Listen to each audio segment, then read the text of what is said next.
अस्सलाम वालेकुम, क्या हाल है जनाब? ठीक है, खैरियत है। रिसेंटली मैंने एक वीडियो अपलोड की थी आरामको कैंप के हवाले से, तो उससे रिलेटेड बहुत सारे क्वेश्चन जो हैं वो मुझे आए हैं। तो मैंने सोचा कि अभी मैं ऑफिस ही जा रहा हूँ, तो पहुँच के फिर वो क्वेश्चन जो है वो डिस्कस करते हैं। फिर राइट नाउ अभी ऑफिस का टाइम स्टार्ट हुआ चाहता है, तकरीबन 5 बज रहे होंगे, तो निकलते हैं ऑफिस की तरफ। मेरा तो चूँकि रूम से ऑफिस का टोटल 5 मिनट का सफ़र है, तो निकलते निकलते चलते चलते बात करते हैं। बस वो बैग उठाते हैं और चलते बनते हैं। ठीक है भाई साहब, ये रूम है।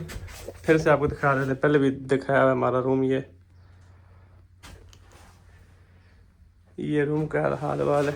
अब चलते हैं। ठीक है, लाइट ऑफ कर दो। देख ले आप मेरे पीछे, सुबह सुबह का टाइम है।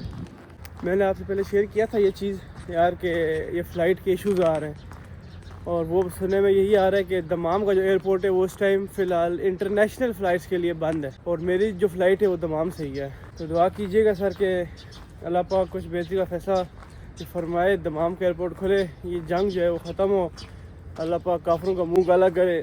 अमेरिका इसराइल, ये जो दो जलील जो ये मुल्क हैं, अल्लाह पाक इनको नेस्त नाबूद करे। बड़ी टेंशन है इस टाइम और बड़ी अनसर्टेनिटी है यार कि क्या होगा आगे, क्योंकि मेरी तरह बहुत सारे ऐसे लोग हैं जो अपनी ईदें अपने घर करना चाह रहे होंगे, लेकिन अब अगर नहीं अल्लाह पाक को मंजूर तो फिर क्या कर सकते हैं, उसके साथ झगड़ा तो नहीं कर सकते। उम्मीद ही करता हूँ मैं कि एयरपोर्ट जो है ये खुल जाएंगे, ऑपरेशन जो है वो चल जाएंगे। बहरहाल एक अंदर से ये खतरा भी लगा है कि अगर ना हुआ तो फिर क्या होगा, फिर यही होगा, बस फिर ईद इधर ही करेंगे जब फ्लाइट स्कूल फिर जो है वो जाएंगे। ज़बरदस्ती तो कोई नहीं ना, हमारे हाथ तो कोई नहीं, हम लोग तो जो है ये बेबस है। बहरहाल मैं इंस्टा पे एक वीडियो अपलोड की थी, तो उसमें काफ़ी क्वेश्चन आए थे मेरे, तो मैं ऑफिस ही जा रहा हूँ। ये देखें आप, ऑफिस जाके फिर उन क्वेश्चन के आंसर करता हूँ। अल्लाह पाक ने इस टाइम में इतनी बरकत रखी हुई है ना कि आप अगर इस टाइम पे उठेंगे, आपके जो काम नॉर्मली 10 मिनट में या 15 मिनट में होने होते हैं वो उस टाइम 5 मिनट में जाते हैं। ऑफिस में जाते हैं और आपको आगे का सीन दिखाते हैं। बिस्मिल्लाह तवक्कुलुल्लाह ला हौला वला कुव्वता इल्ला बिल्लाह। अस्सलाम वालेकुम। नाम है जी आजकल हमारा सैयद अफ़ान अहमद तिरमिज़ी। पोजीशन है जी हमारी प्लानिंग इंजीनियर। ये सिग्नेचर हमारा, ये जी सिग्नेचर आ गया। यहाँ से अपना बैग उठाएंगे और सारे ऑफिस को आपका को दिखाते दिखाते चलेंगे। ये साइट मैनेजर का रूम, ये हमारा रूम जी, प्रोजेक्ट कंट्रोल मैनेजर PCM। अस्सलाम वालेकुम। इस रूम में टोटल 5 लोग बैठते हैं। इधर हमारा आ गया लीड प्लानर, इधर आ गया लीड ये QC, इधर ये फ्रेशर एक ये बैठता है सऊदी से, सऊदी नेशनल है वो, और इधर एक हमारा सूडानी भाई है जो ये प्लानर है, और ये आपके भाई की सीट है। ये सारा कुछ मैं पहले ही अपनी वीडियो में दिखा चुका हूँ, इन केस अगर कोई मिस कर गया तो मैंने कहा चलो दोबारा दिखा देना। अच्छा, अब बात करते हैं कि जो क्वेश्चन मुझे मेरे इंस्टाग्राम पे ये मिले थे वो क्या क्वेश्चंस थे। सबसे पहले मैं आपको अपना इंट्रोडक्शन करा दूँ। मेरा नाम है सैयद अफ़ान अहमद तिरमिज़ी। ओके, मैं पाकिस्तान से बिलोंग करता हूँ। अगर आप पाकिस्तान में स्पेसिफिकली पूछते हैं तो मैं पाकिस्तान में एबटाबाद से जो है ये बिलोंग करता हूँ।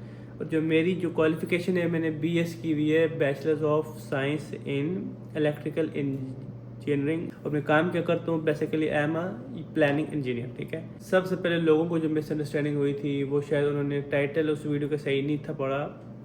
लोग समझ रहे थे कि मैं सऊदी अरामको कंपनी में काम करता हूँ, बट द रियलिटी इज़ कि मैं सऊदी अरामको कंपनी में काम नहीं करता। जिस कंपनी में मैं काम करता हूँ वो डिफरेंट कंपनी है। हम लोग जिस कैंप में रुके हुए थे वो सऊदी अरामको का था, वो रूम सऊदी अरामको का था। मैं सऊदी अरामको में काम नहीं करता। ठीक है, नंबर 1 पे बात ये, लोग समझ रहे थे कि मैं सऊदी अरामको में काम करता हूँ। बहुत सारे लोगों ने मुझे अप्रोच किया कि हम लोग भी सऊदी अरामको में काम करना चाहते हैं, क्या स्टेप्स हैं, किस तरह अप्लाई करते हैं। मैं सऊदी अरामको में काम नहीं करता, मेरा ये शिरका मेरी कंपनी डिफरेंट है। हम लोग सऊदी अरामको कैंप में रुके हुए थे पिछले 1.5 साल से। एक चीज़ ये होगी। दूसरी चीज़ जो मेरे से लोगों ने पूछी कि भाई साहब हम लोग, कुछ लोगों ने कहा कि हमें 2 महीने हो गए, 3 महीने हो गए, किसी ने कहा हम लोग को 6 माह हो गए, हम लोग इधर आए हुए, हमने जॉब सर्च करनी है सऊदी अरामको में, क्या तरीका है जॉब सर्च करने का। सबसे पहली बात, सऊदी अरामको एशियन पीपल्स को डायरेक्ट हायर नहीं करती। एशियन पीपल्स में आगे पाकिस्तान, इंडिया, बांग्लादेश, नेपाल, ये जो कंट्रीज़ के लोग हैं ये सऊदी अरामको में काम नहीं कर सकते until and unless you have a second other passport, या तो आपके पास यूरोपियन कोई भी ये पासपोर्ट हो, कनाडा का हो, अमेरिका का हो, ये ब्रिटेन का हो, ये पासपोर्ट आपके पास हो, मतलब यूरोपियन पासपोर्ट हो, तो आपको अरामको में डायरेक्ट जॉब ये मिल सकती है। हाँ, आप अरामको में काम कर सकते हैं, बट एज एन SMP काम कर सकते हैं। SMP मतलब आप एज अ रेंटल अरामको में काम कर सकते हैं, उनको हम SMP बोलते हैं। वो डायरेक्ट अरामको नहीं होते, लेकिन वो अरामको के ही मतलब स्टाफ में होते हैं। जैसे हमारे यहाँ पे ये PMT है, PMT में मोस्टली जितने लोग हैं वो रेंटल अरामको, उनको SMP बोलते हैं, ठीक है। उनके भी अच्छे खासे ये पैकेजेस होते हैं। उसके लिए क्या होता है कि मुख्तलिफ थर्ड पार्टीज़ कंपनीज़ होती हैं जो कि आपके इंटरव्यूज़ करती हैं और फिर उनके थ्रू आप यहाँ पे आते हैं। जैसे कि फॉर एग्ज़ाम्पल यहाँ पे एक कंपनी है ये सराको, दूसरी कंपनी अल हदाया के, इस तरह कुछ मुझे नाम उसका सही याद नहीं है। उनके थ्रू आप अरामको में काम जो है वो कर सकते हैं। आप उस तरह एज रेंटल काम करेंगे, डायरेक्ट अरामको में आप काम नहीं कर सकते। डायरेक्ट अरामको में सिर्फ या तो अमेरिकन, कैनेडियन हो और ये यूरोपियन साइड के जितने भी ये पासपोर्ट होल्डर्स हैं वो हों, साउथ अफ्रीकन हो, वो लोग काम कर सकते हैं एज डायरेक्ट अरामको। पहले नंबर पे बात है। दूसरे नंबर बहुत सारे लोगों ने मेरे से ये सवाल पूछा यार कि सऊदी अरेबिया में हम लोग जॉब करना चाहते हैं, हम लोग सऊदी अरेबिया में ऑलरेडी हैं, जॉब्स की क्या सूरत हाल है। भाई सब सिंपल वन लाइन आंसर मैं आपको दूंगा। मैं आपको उम्मीद नहीं करता आपको जॉब्स ये मिल सकती हैं, ये मिलेंगी ट्राई करने पे। ट्राई अगेन, ये वही सीन है। अगर आपका रेफरेंस है तो ये वेल एंड गुड, आपकी जॉब हो जाएगी। रेफरेंस नहीं है तो ट्राई अगेन। मायूस नहीं होना, क्योंकि मायूसी is not an option, okay. तो ये सीन है, जॉब्स हैं। इवन कि अब सऊदाइजेशन भी तकरीबन 40 से 60% लोगों ने कर दी, लेकिन फिर भी जॉब्स हैं। मतलब इतना है कि अगर किसी पास इंजीनियरिंग की डिग्री है तो वो किसी कंपनी में उसको अच्छी खासी एक रिप्यूटेड जॉब ये मिल सकती है। हाँ, थोड़ा सा टफ होगा, लेकिन ये कि जॉब्स हैं, अभी भी बहुत सारे ऐसे ये प्रोजेक्ट्स हैं जो न्यू मिल रहे हैं। ऑल्दो के नियम जो है वो ये बंद हो गए, लेकिन न्यू ये प्रोजेक्ट्स भी उनको ये मिल रहे हैं। ये बात होगी। बस मैं अरामको में काम नहीं करता भाई साहब। अरामको में काम करता होता ना तो मैं इधर ना बैठा होता एटलीस्ट ठीक है। तो भाई साहब मेरे पास इस टाइम एक अमेरिकन है वो गाड़ी होती है जिसका नाम है राम एक है। बेसिकली आप समझ लें अमेरिकन गाड़ी है और बेसिकली वो डल है, ठीक है। वो 4x4 डल है। तो मेरे पास वो गाड़ी होती है और मैं यहाँ पे ना बैठा होता सर ठीक है। तो लोगों ने गलत एज्यूम किया कि मैं जो है वो सऊदी अरामको में काम करता हूँ। हाँ, मैं सऊदी अरामको कैंप में था पिछले 1.5 साल से।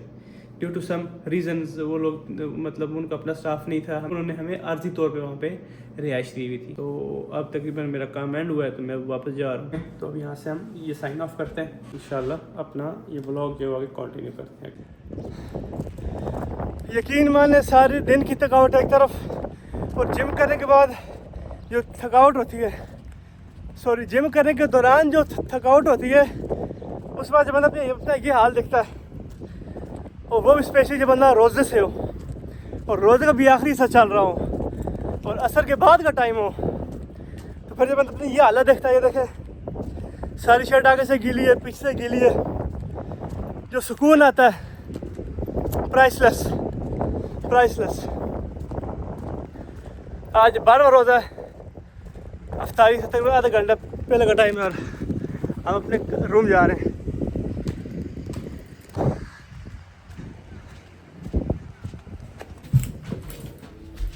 जब बंदा एक्सरसाइज में अपना ये हाल देखता है ना भाई साहब, अफ्तार को थोड़ा सा टाइम मिलेगा, बस अफ्तार की तैयारी करते हैं, कपड़े चेंज करते हैं, अफ्तार की तैयारी करते हैं और फिर उसके बाद फिर थोड़ा सा आजमे के लिए थोड़ी वॉक भी करनी है, क्योंकि अफ्तारी की वक्त वो हजम हो जाए, इसलिए उसके बाद तरावी और फिर आराम, फिर सुकून, फिर सोएंगे इंशाल्लाह। Bye bye.